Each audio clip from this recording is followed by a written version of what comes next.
ఇండియాలోనే #1 varicose veins hospital Avis vascular centre. గురుగారు, ఇప్పుడు చంద్రగ్రహణం దగ్గరలో వస్తుంది అని చెప్పేసి విన్నాము. గ్రహాలు కూడా మారే అవకాశాలు ఉన్నాయి కాబట్టి ఏ రాసుల వారికి ఎలా ఉండబోతుంది అన్న విషయాలు తెలుసుకోవాలనుకుంటున్నామండి. సరే, ఈ గ్రహణం అప్పుడు ఏ రాశుల వాళ్ళకి బాగుంది బాగలేదు అని మనం తెలుసుకోవాలి. ముందుగా ప్రేక్షకులందరికీ కూడా చెప్పేది ఏంటంటే, ఈ గ్రహణము పర్వకాలం అని బాగా గుర్తించండి. మా శ్రీచక్ర పీఠంలో ఈ గ్రహణ సమయంలో యాగాలు జరుగుతాయి. ఏ రాశుల వాళ్ళకి అనర్థమో వాళ్ళు కూడా వచ్చి పూజ చేయించుకోవచ్చు. ఏ రాశుల వాళ్ళకి లాభమో వాళ్ళు కూడా వచ్చి పూజ చేయించుకోవచ్చు. నార్మల్ రాశుల వారు పూజ చేయించుకున్నా చేసుకోకపోయినా పర్వాలేదు. కాబట్టి 8 రాశులకు మాత్రం తప్పకుండా యాగం చేయించుకుంటే మంచిది. అందులోపల ఇప్పుడు మొదటి రాశి ఏమిటి, ఏ రాశిలో ఈ యొక్క చంద్రగ్రహణం సంభవిస్తుంది, ఏ నక్షత్రంలో అంటే శతభిష నక్షత్రం యొక్క 4వ పాదము నుంచి ప్రారంభమయ్యి పూర్వభాద్రపద నక్షత్రం యొక్క 1, 2వ పాదం లోపల ఈ గ్రహణం సంభవిస్తుంది. కాబట్టి ఈ గ్రహణము పూర్తిగా కుంభరాశిలోనే సంభవిస్తుంది. కుంభరాశిలో ఈ గ్రహణం సంభవిస్తుంది కాబట్టి శతభిష నక్షత్రము, ధనిష్టా నక్షత్రం యొక్క 3, 4 పాదాలు, శతభిష నక్షత్రం యొక్క 4వ పాదము, పూర్వభాద్రపదం యొక్క 3 పాదాలు. సో వీళ్ళందరికీ కూడా గ్రహణ వేద గ్యారంటీగా ఉంటుంది. మీరెవరు కూడా గ్రహణం కళ్ళతోటి నేరుగా డైరెక్ట్ గా చూడకండి. ఒకవేళ మీరు చూడాలంటే నీళ్లలో చూడొచ్చు, గ్రహణం చూడకుండా ఉంటే మంచిది. కుంభరాశి వారికి ఈ గ్రహణము కీడు. వీళ్ళకి జన్మస్థానములో గ్రహణం జరుగుతుంది కాబట్టి వీళ్ళకి ఏంటంటే మనోవైకల్యం చెందేటువంటి అవకాశం ఉంటుంది.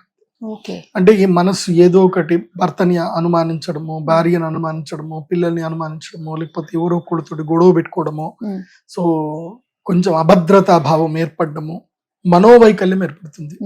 మన మనస్సు ఎలా ఉంటే మన యొక్క ఆలోచన అట్లా ఉంటుంది, దాని ఎలా ఉంటే మన యాక్టివిటీస్ అలా ఉంటాయి. మనస్సే బాగా లేదనుకోండి, మన యాక్టివిటీస్ అన్ని కూడా నెగిటివ్ గానే ఉంటాయి. కాబట్టి మనోవైకల్యం ఏర్పడే అవకాశం ఉంటుంది. తర్వాత ఆరోగ్య సమస్యలు వస్తాయి. సో ఆరోగ్య సమస్యల పట్ల కూడా కుంభరాశి వాళ్ళు చాలా అప్రమత్తంగా ఉండాలి. వీళ్ళు గ్రహణ సమయంలో చంద్రామృత సిద్ధి తంత్రం చేస్తున్నారు.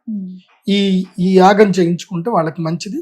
ఈసారి ప్రత్యేకంగా ఈ చంద్రగ్రహణంకి ప్రత్యేకమైన ఒక శివలింగం ఇవ్వడం జరుగుతుంది. అందరికి ఇస్తున్నాం, మునుపు ఎప్పుడు ఇవ్వలేదు, కానీ ఈసారి మాత్రం అందరికి చంద్ర అమృత శివలింగం ఇస్తున్నాం. ఇది చాలా రేర్ స్టోన్, అది చాలా పవర్ఫుల్ ఉంటుంది, పర్ఫెక్ట్ ఉంటుంది. సో అది ఏంది అనేది మీరు అక్కడ గ్రహణం పూజకు వస్తేనే మీకు కనబడుతుంది. మేము ఎవరికి చూపించాం అది. ఎందుకోసం అంటే అది చూపిస్తేసి అందరు కూడా డూప్లికేట్ చేసుకుంటున్నారు కావాలని చెప్పి. అంటే మేమేదో చాలా కష్టపడి వేరే కంట్రీ నుంచి తెప్పించి మేము చేస్తున్నాము, ఏం చేసిందని చాలా మంది డూప్ చేస్తున్నారు. సో అసలు చంద్రామృత శివలింగం అంటే ఏంది అనేది అసలు చూస్తే తప్ప ఎవరికి తెలియదు. కాబట్టి దాని ప్రత్యేకమైన శివలింగంగా దాచిపెట్టాం. కానీ దాని ప్రత్యేకత ఏంటంటే, ఒకటి, ఆ శివలింగాన్ని మనము సూర్యుడి వెలుగులో పెట్టి గనక చూస్తే అందులోపల సప్తవర్ణాలు కనిపిస్తాయి.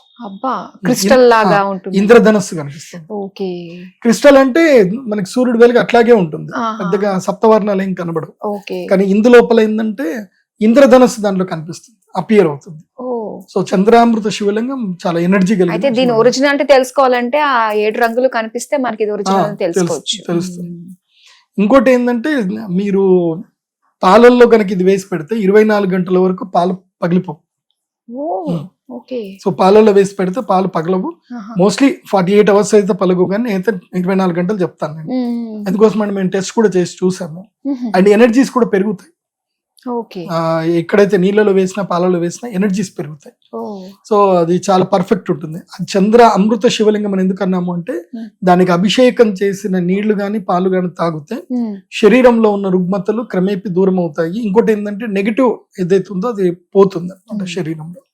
దానికి చాలా ఎఫెక్టివ్ ఉంటుంది. చంద్రామృత శివలింగము ఆజ్ఞాచక్రం దగ్గర పెట్టుకొని పూజ చేయాలి. ఆజ్ఞాచక్రం దగ్గర పెట్టుకొని ఓం నమ శివ అని చెప్పేసి సూర్యుడి ముందు కూర్చొని నారాయణ మంత్రం గాని, శ్రీమాతృ మంత్రం గాని, ఏదైనా మంత్రాన్ని ఒక 108 టైమ్స్ జపం చేసుకుంటే ప్రతిరోజు మంచి ఎనర్జీస్ వస్తాయి. అండ్ ఇది గనక సిద్ధి అయ్యింది అనుకోండి, లక్కీగా ఎవరికన్నా సిద్ధి అయ్యింది భక్తితోటి, వాళ్ళకి భవిష్యత్తు కూడా వాళ్ళకి కళ్ళకు కనిపిస్తుంది. అది బాగుంటుంది చంద్రామృత సిద్ధి తంత్రం. సో మేము అదే తంత్రము యాగాన్ని మేము చేయిస్తున్నాం.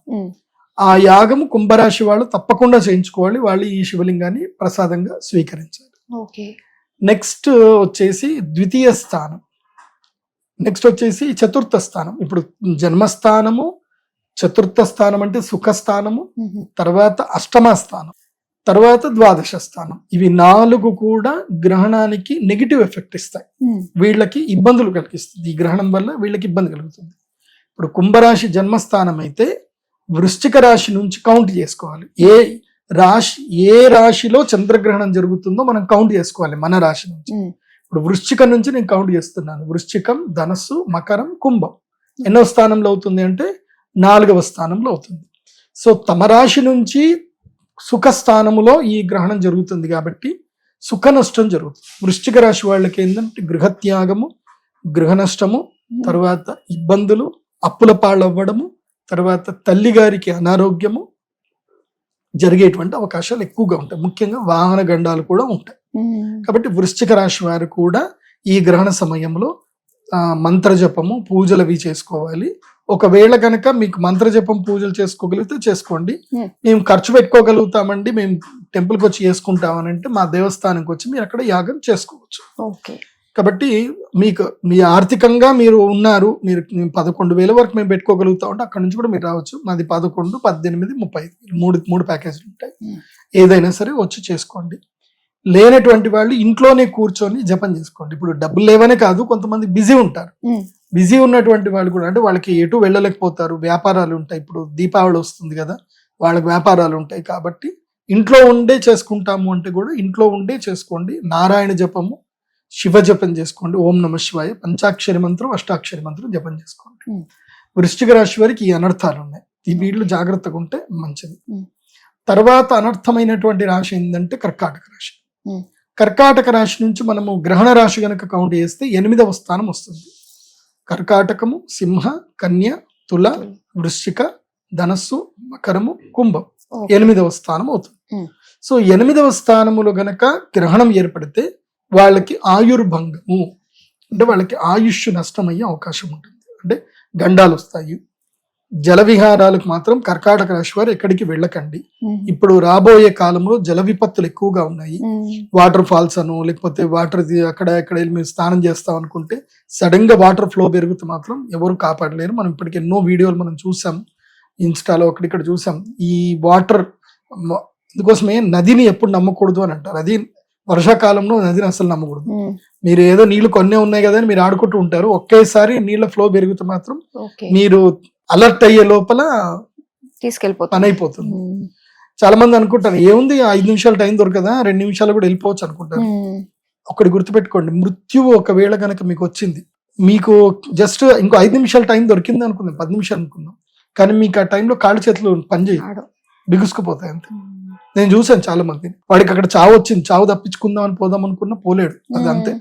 సో ఆ టైంలో ఆ టెన్షన్ కి ఏమైతుందంటే ఒళ్ళంతా బిగుసుకుపోతుంది, నీ కాళ్ళు ఇంకో స్టెప్ కూడా వేయరాదు, భయానికి ఒళ్ళు బిగుసుకుపోతుంది. సో కాబట్టి జల ప్రదేశాలకు ఎవరు ఎక్కువ వెళ్ళకండి. మీ పిల్లలు ఈ వర్షం కుంటలు నిండినాయి కదా పోయి క్రీడ ఆడుకుంటాం చేస్తా అంటే మాత్రం కర్కాటక రాశి వారికి మాత్రం వద్దనే చెప్తాను. అది చిన్న నీటి కుంట కూడా కావచ్చు, మోకాళ్ళలోతు నీళ్ళే ఉండొచ్చు, కానీ మాత్రం మరణం సంభవించాలనుకుంటే మాత్రం జల మూలకంగా మరణం సంభవిస్తుంది. ఏముంటది, నలుగురు ఫ్రెండ్స్ అందరు కొట్లాడుకుంటూ వాడికి తెలకుండానే తొక్కి పెట్టేస్తే ఏం చేస్తారు, తొక్కి స్లాట్లు కూడా చనిపోవచ్చు. మొన్న ఒకటి ఇన్సిడెంట్ అదే జరిగింది. ఏం వాడి మీద కోపం ఉంది, కోపం తీర్చుకోవాలి, ఏం చేయాలంటే నీళ్ళలో తొక్కి పెట్టేసాడు. అది ఎవిడెన్స్ లేదు కదా, అక్కడ ఎవడు కెమెరా పెట్టుకుంటాడో ఎవడు పెడతాడు, ఎవిడెన్స్ లేదు, డైడ్. తర్వాత ఎంక్వైరీలో మెల్లిమెల్లిగా ఎంక్వైరీ చేస్తే అప్పుడు తెలిసింది వాడు కూడా ఫ్రెండ్స్ కి వాడు చెప్పుకున్నాడట, వాడు నేనే చంపేసిరా అని చెప్పుకున్నాడట. చెప్పుకున్న వాళ్ళ తెలిసింది అంత, అది చెప్పకపోతే అది తెలిసేది కాదు. కాబట్టి ఇప్పుడు కర్కాటక రాశి వారికి ఇట్లాగే నేను ఇప్పుడు ఎగ్జాంపుల్స్ ఏవో చెప్పాను, స్నేహ వైరుధ్యాలు ఏర్పడతాయి, నమ్మక ద్రోహాలు ఏర్పడతాయి, తర్వాత ముఖ్యంగా మరణం, ఆయుష్ గండం ఉంటుంది కాబట్టి జలగండం, ప్రకృతి మూలకంగా గండాలు ఉండే అవకాశం ఉంటుంది. కాబట్టి కర్కాటక రాశి వారు మాత్రం చాలా జాగ్రత్తగా ఉన్నాయి. ఎందుకోసం అంటే ఆయుష్ స్థానం 8వ స్థానం మంచిది కాదు. తమ రాశి నుంచి 8వ స్థానంలో గ్రహణం సంభవిస్తే ఆయుష్, దీర్ఘకాలిక రోగములు, మరణము, మాంగళ్యము, యాత్ర, ఇవన్నీ వీటి మూలకంగా వాళ్ళకి అనర్థం జరిగే అవకాశం ఉంటుంది. జాగ్రత్త పడండి. అండ్ మోస్ట్లీ ఇప్పుడు ఎట్లా పెళ్లి సమయం కాదు కాబట్టి కర్కాటక రాశి వారు ఈ టైంలో లవ్ ప్రపోజల్స్ కానీ పెళ్లి ముహూర్తాలు కానీ ఏమి ఇప్పుడు పెట్టుకోకండి. ఎవరు పెట్టుకోరు, జ్యోతిష పండితులు అయితే మేము అలో చెయ్యము. పంతులు కూడా ఇప్పుడు ఎవరు పూజలు చేయరు ఇప్పుడు, ఎందుకోసం అంటే పక్షమాసం స్టార్ట్ అవుతుంది కాబట్టి ఈ గ్రహణం నుంచి గ్రహణం వరకు ఏది పనికిరాదు. అది గ్రహణం నుంచి గ్రహణం వరకు ఇంకో అంటే ఈ గ్రహణం చంద్రగ్రహణం నుంచి మళ్ళీ సూర్యగ్రహణం వరకు, అమావాస్య వరకు. ఓకే. మళ్ళీ అమావాస్య గ్రహణం ఉంటుంది, సూర్యగ్రహణం కూడా ఉంటుంది, కానీ ఓకే. మనకు కనపడుతుంది అంతే. ఓ, సో అంటే దేవీ నవరాత్రులు అయ్యేంత వరకు జాగ్రత్తగా ఉండండి, ఓ. నవరాత్రులు ప్రారంభమయ్యేంత వరకు జాగ్రత్త. హ్మ్. కర్కాటక రాశి తర్వాత నెక్స్ట్ వచ్చేసి ద్వాదశ స్థానం. గ్రహణము నుంచి తమ రాశి నుంచి 12వ స్థానంలో గ్రహణం జరుగుతుంది. ఎవరికి అంటే మీన రాశి వారికి. ఉమ్. మీనంకి వెనుకుండే రాశి ఏంటంటే కుంభరాశి, కుంభరాశి. కాబట్టి 12వ రాశి. ఉమ్. సో తమ యొక్క 12వ స్థానము లోపల గ్రహణం జరుగుతుంది కాబట్టి మీన రాశి వారికి రొట్టె పొయ్యి మీద, పెనం మీద ఉన్న రొట్టె పొయ్యిలో పడ్డట్టు అవుతుంది. పడినట్టు. ఉమ్. సో వీళ్ళకి ఆల్రెడీ ఏలినాటి శని ఎఫెక్ట్ ఉంది, ఇప్పుడు కొంచెం తగ్గింది, ఎందుకోసం అంటే శని వక్రత్వం అయ్యాడు కాబట్టి హా. మీన రాశి వారికి ఏలినాటి శని ఎఫెక్ట్ కొంచెం తగ్గుతుంది. కానీ ఈ గ్రహణ వేద అనేది ఈ 15 రోజులు మీన రాశి వాళ్ళకు కూడా ఉంటుంది. ఓకే. ఎలా ఉంటుంది అని అంటే అనవసరంగా డబ్బులు ఖర్చు అయిపోతాయి. ఉమ్. మీరే ఎవరికొకళ్ళకి మాట ఇస్తారు, వాళ్ళు మిమ్మల్ని బ్లాక్మెయిల్ చేస్తారు, డబ్బులు మీ దగ్గర నుంచి లాగేస్తారు. ఉమ్. ఇప్పుడు సపోజ్ మీకు ఇష్టమైన వాళ్ళు ఎవరో ఉన్నారు, మీకు బ్రేకప్ అయ్యింది కానీ మళ్ళీ కలిసారు, సరే నీకు నేను హెల్ప్ చేస్తాను అని మీరు ఊరికే ఏదో మాట ఎప్పుడో ఇచ్చుంటారు, ఉమ్. అది వాళ్ళు ఇప్పుడు ఫోన్ చేస్తారు, నా డబ్బులు ఇస్తాను కదా, నాకు ఇస్తాను కదా ఇయ్యు, లేకపోతే నేను అది బయట పెడతా ఇది బయట పెడతా అని బ్లాక్మెయిల్ చేస్తారు. సో మెయిన్ గా బ్లాక్మెయిల్ గురవుతారు. తర్వాత ద్వాదశ స్థానం కాబట్టి ఖర్చులు ఎక్కువ అవుతాయి, ఉమ్. కానీ శుభకార్యాలు కూడా జరిగే అవకాశం ఉంటుంది. మోస్ట్లీ మంచే జరుగుతుంది మీ ఖర్చు నుంచి, కాకపోతే శత్రువు మూలకంగా దుఃఖము బాధ అనేది ఎక్కువగా ఉంటుంది. ఉమ్. కాకపోతే దీన్ని మనం పాజిటివ్ గా ఎట్లా మలుచుకోవాలి అని అంటే, మీన రాశి వాళ్ళు ఎవరైనా ఉంటే కనుక విదేశాలకు ఏమైనా వెళదాం అనుకుంటే మీరు వీసాకి అప్లై చేసుకోవడము, ఏదైనా విదేశాలకు వెళదాం అనుకుంటే యోగం అయితే కలిసి వస్తుంది, విదేశాలకు వెళ్ళే యోగం కలిసి వస్తుంది. ఓకే. ఎందుకోసం అంటే ఇది మార్పుకి కారణం అవుతుంది. ఇది ఉమ్. ఎవరైనా పల్లెటూరు నుంచి సిటీకి వద్దాము అనుకున్నా ఇప్పుడు మీరు నిర్ణయం తీసుకోవచ్చు మీన రాశి వాళ్ళు. సో మార్పుకి ఇది మంచి సమయం మీన రాశి వాళ్ళకి. కాబట్టి మీన రాశి వాళ్ళకి ఏంటంటే ఖర్చులు అధికం అవుతాయి, అప్పులు కూడా అవుతాయి, కాబట్టి వాటి విషయాల్లో అప్రమత్తంగా ఉండండి. అదొకటి చాలా జాగ్రత్తగా ఉండండి. సో ఈ 4 రాశులకి నెగిటివ్. ఉమ్. ఏది? జన్మస్థానమైన కుంభరాశి, సుఖస్థానమైనటువంటి వృశ్చిక రాశి, అష్టమ స్థానమైనటువంటి కర్కాటక రాశి, ద్వాదశ స్థానమైనటువంటి మీన రాశి. రాశి. ఈ 4 రాశులకి నెగిటివ్ ఎఫెక్ట్ ఉంటుంది. కాబట్టి ఈ 4 రాశుల వాళ్ళు ఈ గ్రహణ సమయంలో శ్రీచక్ర పీఠానికి రండి, గ్రహణ అక్కడ పట్టు స్నానం చేయాలి, ఏదైనా మంచి కాటన్ ధోతి కానీ పట్టు ధోతి కానీ తెచ్చుకోండి, చక్కగా ధోతి కట్టుకోండి. సాయంత్రం 6 గంటలకు బిఫోరే ఇక్కడికి వచ్చేసేయాలి. దాదాపు 5 గంటల వరకు మీకు ఫుడ్ అక్కడ అరేంజ్ చేయడం జరుగుతుంది. 6 తర్వాత ఇంకా మీరు ఫుడ్ తినకూడదు అక్కడ, కాబట్టి ముందుగానే వచ్చి ఆహారం ఏదైనా తినేసి సిద్ధంగా ఉండాలి. గ్రహణానికి సంబంధించిన సేవా కార్యక్రమాలు ఏవైతే ఉంటే అవన్నీ కూడా చేసుకోండి. ఎందుకోసం అంటే యజ్ఞ మండపాలు పెట్టడము, కర్రలు సర్దుకోవడము, ఇవన్నీ కూడా ఉంటాయి. ఇవన్నీ సేవా కార్యక్రమాలు మీరే చేసుకోవాలి. మేము పూజని అరేంజ్ చేస్తున్నాం అంతే. సో మీరు అక్కడ అవన్నీ కూడా అరేంజ్మెంట్స్ అన్ని చేసుకొని చక్కగా యాగ కార్యక్రమం చేసుకోండి, బాగుంటుంది. తర్వాత ఇప్పుడు ఇదంతా నెగిటివ్ వాళ్ళకి చెప్పాం కదా, ఈ గ్రహణం వల్ల రాజయోగం కూడా వస్తుంది. ఓహో, ఏ రాసుల వాళ్ళకు ఉందంటారు అయితే? అదృష్టం వస్తుంది. ఏ రాష్ట్రాలు అంటే 4 రాష్ట్రాలు ఉంటాయి. అది ఎవరికి అనంటే, తృతీయ స్థానములో గ్రహణం జరిగితే గనక వాళ్ళకి కూడా లాభంగా ఉంటుంది. మకర రాశి వాళ్ళకి ఈ గ్రహణము లాభదాయకం. మకరం కాదు, ధనస్సు రాశి వాళ్ళకి. ధనస్సు రాశి వాళ్ళకి ఈ గ్రహణము లాభదాయకం. ఎందుకోసం అంటే ధనస్సు, మకరం, కుంభం 3వ స్థానంలో గ్రహణం జరుగుతుంది కాబట్టి. సో 3, 6, 10, 11 స్థానాలు శుభయోగం, రాజయోగాన్ని ఇచ్చేటువంటి స్థానాలు ఇవి. కాబట్టి తమ రాశి నుంచి 3వ స్థానం అయితే వాళ్ళకి మంచిది అవుతుంది. ముఖ్యంగా ధనస్సు రాశికి 3వ స్థానం జరుగుతుంది కాబట్టి వీళ్ళకి ఏంటంటే ధైర్య సాహసాలు చేయడానికి ఇది అనువైన సమయం. ధైర్య సాహసాలు అంటే ఏదో కొండలెక్కడో గుట్టలెక్కడము, తర్వాత ఏదో అపార్ట్మెంట్ కి పైకి పోయి ఎడ్జ్ లో ఉండి రీల్స్ చేయడము, ఇది కాదు ధైర్య సాహసాలు. మీ జీవితంలో మీరు ఉన్నత స్థాయికి రావడానికి ఏదైనా పెట్టుబడి వ్యాపారాలు ఏమైనా చెయ్యాలి అనుకుంటే ఇది మంచి సమయం. అంటే ఉద్యోగంలో ఈ ఉద్యోగం నాకు నచ్చట్లే, ఇది రిజైన్ చేస్తాను, ఏదైనా ముందు వైపు ప్రోగ్రెసివ్ వైపు వెళ్తాను అని అనుకుంటే మాత్రం ఇది మంచి టైం. సో పెట్టుబడులు పెట్టడానికి కానీ లాభాల కోసం ప్రయత్నం చేయడానికి కానీ ఇది ధనుస్సు రాశి వారికి ఇది మంచిది. అంటే దేవీ నవరాత్రులు మొదలు నుంచి వీళ్ళకి ఆల్మోస్ట్ డిసెంబర్ వరకు ఇది యోగం అంతా కలిసి వస్తుంది ధనుసు రాశి వారికి. సో ధనుసు రాశి వారు ఈ ఛాన్స్ అస్సలు మిస్ చేసుకోవద్దు. ఓకే. ఇది మంచి ఛాన్స్ ఇది. అట్లా వీళ్ళకి 7వ ఇంట్లో కూడా గురువు ఉన్నాడు కాబట్టి వీళ్ళకి లక్కీయెస్ట్ ఛాన్స్ ఇది. ఇది అదృష్ట యోగం కూడా వస్తుంది. ధనుసు రాశి వారికి పట్టిందల్లా బంగారం అని చెప్పాలి. సో ఏ అనర్థం లేకుండా. ఒకటి చాలా మంది కింద కామెంట్స్ పెడతారు, రాజయోగమా బొందా, నాకేం లేదు, నా జీవితం ఇట్లాగే ఉంది అనుకుంటే అది మీ పొరపాటు. అది మనిషి ప్రతి ఒక్కడు కూడా మార్పుకి సిద్ధం అవ్వాలి. మార్పుకి మీరు సిద్ధం అవ్వలేదు అనుకోండి, మీ జీవితంలో ఏ మార్పు రాదు. ఇప్పుడు నేను ఒకే ఇంట్లో ఉన్నాను, నాకు ఇంట్లో అన్ని సరిపడా దొరుకుతున్నాయి, నాకు నెలకు 10,000 రూపాయలు నా అకౌంట్లో పడుతున్నాయి. నేను ఆ 10,000కి సరిపడా ఐటమ్ తెచ్చుకుంటున్నాను, తింటున్నా పడుకుంటున్నా 30 ఏళ్ళ నుంచి అట్లాగే ఉన్న కుటుంబాన్ని కూడా చూసాను నేను. 30 ఏళ్ల నుంచి ఒక కుటుంబాన్ని చూశాను. వాళ్ళు ఎక్కడికి బయటకు వెళ్ళరు, ఇంట్లోనే ఉంటారు. ఎక్కడికి ఏ ఫంక్షన్లకు వెళ్ళరు, ఎక్కడికి వెళ్ళరు. వాళ్ళ కొడుకు డబ్బులు పంపిస్తాడు, వాళ్ళకి పొలాలు ఉన్నాయి, కొన్ని కౌలుకి ఇచ్చారు, వాళ్ళు డబ్బులు తెచ్చిస్తారు, అంతే తీసుకుంటారు, ఇంట్లోనే ఉంటారు. పొద్దున్న లేచిన మొదలు సాయంత్రం దాకా వాళ్ళకి అయితే దైవ పూజ చేస్తారు, లేదా యోగా చేసుకుంటారు, లేకపోతే వంట చేసుకుంటారు. ఇంతకు మించి వేరే ఏ పని లేదు వాళ్ళకి. వాళ్ళ జీవితంలో ఏ మార్పు వస్తుంది చెప్పండి? ఏం ఉండదు. ఇంకా వాళ్ళ జీవితంలో ఒకటే రొటీన్ వాళ్ళు. So they are not challenging anything, they are just satisfied with what they have, అంతే. దాని వాళ్ళ పెద్ద కోరికలు ఏవీ లేవు వాళ్ళకి. కాకపోతే మధ్య మధ్యలో అనారోగ్యాలు వస్తాయి. అనారోగ్యాలు వస్తే మాత్రం వాళ్ళు యోగా చేస్తున్నారు కాబట్టి మోస్ట్లీ అనారోగ్యాలు లేవు. ఏదైనా వైరల్ ఫీవర్లు ఏమైనా వస్తే మాత్రం దానికోసం టాబ్లెట్లు అవి కూడా ఇంట్లో తెచ్చి పెడతారు, అంత పని వాళ్ళు. వాళ్ళు బయటకే పోరు. వాళ్ళని చూసిన తర్వాత నాకు అనిపించింది, అదే జీవితం చాలా వెరీ సింపుల్ గా వీళ్ళు లీడ్ చేస్తున్నారా, మనం అన్ని ఎది పెట్టుకుంటున్నాం కానీ అనుకున్నాను నేను. అట్లా ఉండాలన్నా అదృష్టం ఉండాలి. కాబట్టి అలా ఉండాలి అనుకునేటువంటి వాళ్ళకి ఈ ఏవి పట్టవు. సో కాబట్టి ఒక మృత్యు మాత్రం గ్రహణంలో, ఇప్పుడు ఏదైనా గోచారంలో మృత్యువు అనుంది మాత్రం, అది మాత్రం పట్టుకుంటుంది. ఏ రకంగా మృత్యు రావాలో ఆ రకంగా మృత్యు అయితే వస్తుంది. ఈ టైంకి పాము కరిచి నువ్వు చనిపోవాలి అని రాసిపెట్టింది ఉంది.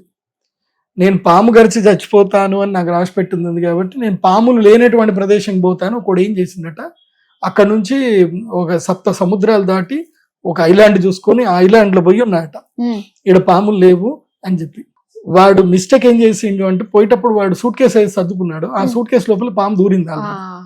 వాడు అక్కడ పోయిన తర్వాత అంత బాగానే ఉంది కదా అని చెప్పి సూట్ కేసు తీసాడు, తీయగానే పాము కాటేసింది. అయిపోయింది.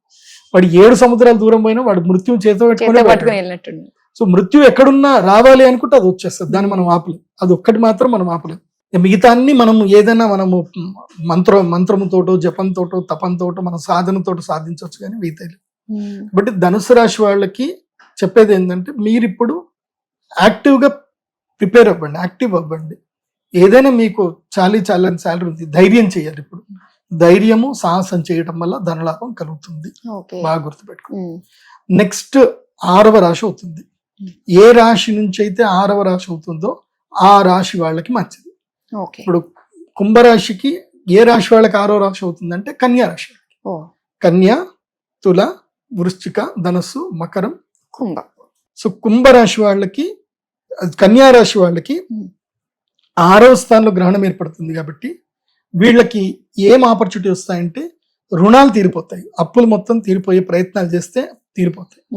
సెటిల్మెంట్స్, ఇప్పుడు ఎవరైనా శత్రువులతో గొడవ అవుతుంది, అన్నదమ్ములతో గొడవ అవుతుంది, కోర్టు కేసు ఉంది, ఏదైనా పిటిషన్లు వేసుకున్న ఆస్తి గురించి సెటిల్మెంట్ చేసుకోవాలనుకుంటే ఇప్పుడు చేసేసుకోవచ్చు, కలిసి వస్తుంది. శత్రు బాధ, రుణ బాధ, రోగ బాధలు, రోగం ఏదైనా పోవాలి. సో ఈ సమయంలో ఏదైనా సాధన చేయడం, రోగం పోవడానికి ఏదైనా సాధన చేయడం చేస్తే రోగాలు కూడా పోతాయి. సో ముఖ్యంగా కన్యా రాశి వాళ్ళకి ఏంటంటే మిజరీస్ అన్ని దూరం అయిపోతాయి, బాధలు దూరం అవుతాయి. వాళ్ళకి ఎవరి వల్ల వాళ్ళకి జీవితంలో బాధ కలుగుతుందో ఆ బాధలు దూరం అయిపోతాయి. సో ప్రయత్నం చేస్తేనే ఇది ఉంటుంది. అంటే ఏమైతుందంటే, జ్యోతిష్ శాస్త్రం ఏం చెప్తుంది, ఇది ఇలా జరుగుతుందిరా నాయన, నీ ఇంటి డోర్ దగ్గరికి పలానా ఒక పార్సల్ వస్తుంది, నువ్వు డోర్ ఓపెన్ చేసి తీసుకో. కాకపోతే పార్సల్ వచ్చినప్పుడు మాత్రం ఒక్కసారి కొట్టిపోతాడు కొరియర్ బాయ్, నువ్వు ఒక్కసారికి అలర్ట్ అయి తీసావా నీ లక్క నీకు వస్తుంది, లేకపోతే రాదు. అంతే. కన్యా రాశి వాళ్ళకి ఇప్పుడు నేను ఎందుకు ఇంత ప్రాక్టికల్ గా చెప్తున్నాను అంటే, ఇప్పుడు సెటిల్మెంట్లు అవుతాయి, శత్రుబాధలు పోతాయి అంటే నువ్వు ఇంట్లో కూర్చుంటే పోవు. నువ్వు వెళ్ళి ఇంత స్వీట్ తీసుకెళ్ళి నీ శత్రువుకి ఇయ్యాలి, మాట్లాడాలి. అరే మనం కొట్లాడుకున్నాం అయిందేదో అయిపోయింది, ఇప్పుడు ఏదైనా సెటిల్ చేసుకుందాం.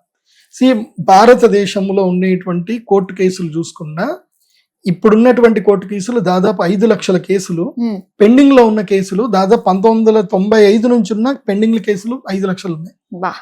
సో ఇప్పటికీ ట్రయల్ కి వచ్చిన కేసులు కూడా చాలా తక్కువ. ఇప్పుడు 2015 నుంచి 2018 మధ్య పెట్టినటువంటి కేసులు ఇప్పుడు ట్రయల్ కి వస్తున్నాయి. ట్రయల్ అంటే ఇప్పుడు ప్రశ్నలు వేయడానికి వస్తున్నాయి, అంటే 2025కి, అంటే 8 ఏళ్ల తర్వాత వస్తున్నాయి. సో మీకు ఇంకెంత ముందుకు పోయినా కోర్టులో పరిష్కారం దొరకడం కష్టం. చాలా. ఎందుకోసం అంటే టైం టేక్. మీకు న్యాయం జరగచ్చు కానీ ఇట్స్ టేక్ టైం. అందుకే జస్టిస్ రమణ గారు సుప్రీంకోర్టు మా ఫార్మర్ జస్టిస్, ఆయన చాలా సందర్భాల్లో ఆయన స్పీచ్ లో చెప్పారు, మేము ఒక ఫారం పెట్టాము, సెటిల్మెంట్ ఫారం పెట్టాము, మీరు ఏదైనా సెటిల్మెంట్ చేసుకోండి, సెటిల్మెంట్ చేసుకోవడమే మంచిది అని కూడా ఆయనే స్వయంగా చెప్పారు. మేము విన్నాను కూడా. సో ఒక సుప్రీంకోర్టు న్యాయమూర్తి ఆయన విసిగి వేసారిపోయి చెప్పిన మాటనే అది. సో సివిల్ కేసులు ఎక్కువ గొడవ పెట్టుకుంటే సమస్యలు తీరవు. సివిల్ కేసులు మెయిన్ గా సెటిల్మెంట్ లోనే అయిపోవాలి. క్రిమినల్ కేసు అంటే జస్టిస్ విల్ సర్వ్. క్రిమినల్ కేసుకి అవి సెటిల్మెంట్స్ ఉండవు మోస్ట్లీ. కాకపోతే కన్యా రాశి వాళ్ళకి ఏంటంటే తమ జీవితంలో ఏదైనా తప్పులు చేసుకుంటే తప్పులు సరిదిద్దుకోవలసిన సమయం ఇది. సో మనం తప్పు చేశాము అని మనకి తెలిసి ఉంటే మనం దాన్ని ఒప్పుకోవాలి, సరిదిద్దుకోవాలి. జీవితం ప్రతి ఒక్కరికి ఒక అవకాశం ఇస్తుంది. తప్పును సరిదిద్దుకునే అవకాశం జీవితం ప్రతి ఒక్కరికి ఇస్తుంది. ఇచ్చినప్పుడు తప్పును సరిదిద్దుకోవాలి. అట్లాగే రుణాలు కూడా తీర్చుకోవాలి. ఇప్పుడు ఒక సందర్భంలో మన జీవితంలో ఎప్పుడో ఒకప్పుడు మనకి ఎవరో ఒకళ్ళు ఒక సహాయం చేశారు, మనం బాగుపడ్డాం. వాళ్ళు సహాయం చేసిన వాళ్ళని మనమే వెళ్ళి పలకరించాలి. వాళ్ళు ఇప్పుడు ఏ స్టేజ్ లో ఉన్నారో చూడాలి. ఆ సహాయానికి మీరు ప్రత్యుపకారం చేయాలి, ఉపకారానికి ప్రత్యుపకారం చెయ్యాలి. అది ఈ సమయం కన్యా రాశి వాళ్ళకి బాగా గుర్తుపెట్టుకోండి. So it's a settlement time. ఇది చేయగలిగితే, నేను ఎందుకు ఇవన్నీ చెప్తున్నాను అంటే, ఇవి మీరు చెయ్యలేదు అనుకోండి, మీరు ఉపకారానికి ప్రత్యుపకారం చేయలేదు, మీ శత్రువుల్ని ఇప్పుడు సరిగ్గా చేసుకొని మీరు సెటిల్మెంట్ చేసుకోవాలి. రేపు భవిష్యత్తులో వచ్చేటువంటి సమయం లోపల మీకు శత్రువు బాధ మూలకంగా తయారవుతాడు. సో కరెక్ట్ టైంలోనే మనం ప్రాబ్లమ్స్ అని సాల్వ్ చేసుకోవాలి. This is the time to కన్యా రాశి to solve all problems. Okay, settlement చేసుకునే టైం ఇది. నెక్స్ట్ రాశి వచ్చేసి దశమ స్థానంలో ఈ యొక్క గ్రహణం జరుగుతుంది. ఎవరికి దశమ స్థానంలో ఈ గ్రహణం జరుగుతుంది అని అంటే, ఎస్, మిథున రాశి వారికి ఈ గ్రహణము దశమ స్థానంలో జరుగుతుంది. వృషభ రాశి వారికి ఈ గ్రహణము, వృషభ రాశి వారికి దశమ స్థానంలో ఈ గ్రహణం జరుగుతుంది. దశమ స్థానంలో జరుగుతుంది అంటే అర్థం ఏంటంటే ఉద్యోగ లాభం, కర్మఫలం నుంచి విముక్తి లభించడం, కర్మ సంచయం చేసుకోవడం. ఇప్పుడు మనం ఏదైనా కర్మ చేస్తాం. ఇప్పుడు ఇందాక నేను మా పిల్లాడిని అడిగాను, బ్రోచర్ ఉందారా అంటే వాడు ప్రింట్ తీస్తున్నాడు. నేను వద్దు అని చెప్పాను. ఆ బ్రోచర్ ప్రింట్ తీయటం నాకు తప్పేం లేదు, ఏముంటుంది, నాకేం పెద్ద ఖర్చు అయ్యేది ఏముండదు, ఒక పేపర్ వస్తుంది. కానీ ఒక్కటి, కర్మ గురించి తెలిసిన సిద్ధాంతకులు చాలా సూక్ష్మంగా ఆలోచిస్తారు. ఒక పేపర్ తయారవ్వడానికి ఎంత కర్మ ఉపయోగపడిందని మనం ఆలోచించాలి. పేపర్ ఊరికే తయారవ్వదు. ఒక వృక్షం నుంచి తీసింది దాన్ని నీళ్ళల్లో నానబెడతారు. ఎంతో మంది కార్మికుల శ్రమ అయితే తప్ప మళ్ళీ అది ఇక్కడికి కూడా రావాలన్నా ఎవడో ఒకడు మా జీప్ లో తీసుకొని రావాలి, ఒకళ్ళు మోసుకొని రావాలి, ఒకళ్ళు సర్దాలి, ఒకళ్ళు ఇది చేయాలి. సో ఒక వైట్ పేపర్ కి ఇంతమంది కర్మ దానికి అటాచ్ అయ్యి ఉంటుంది. నువ్వు దాన్ని ప్రాపర్ గా యూటిలైజ్ చేయలేదు, వేస్ట్ చేసావు, ఆ కర్మని కట్టుకుంటుంది. సో కర్మ ఫిలాసఫీ చాలా బాగా గుర్తుపెట్టుకోండి. మనము ఏ పని చేస్తున్నా, ఇప్పుడు ఇంట్లో మీరు ఖాళీగా కూర్చున్నారు, మీకు పని చేసుకునే శక్తి ఉంది, మీ పని మీరే చేసుకోవాలి. మీరు వేరే వాళ్ళకి కర్మ అప్పచెప్పకూడదు.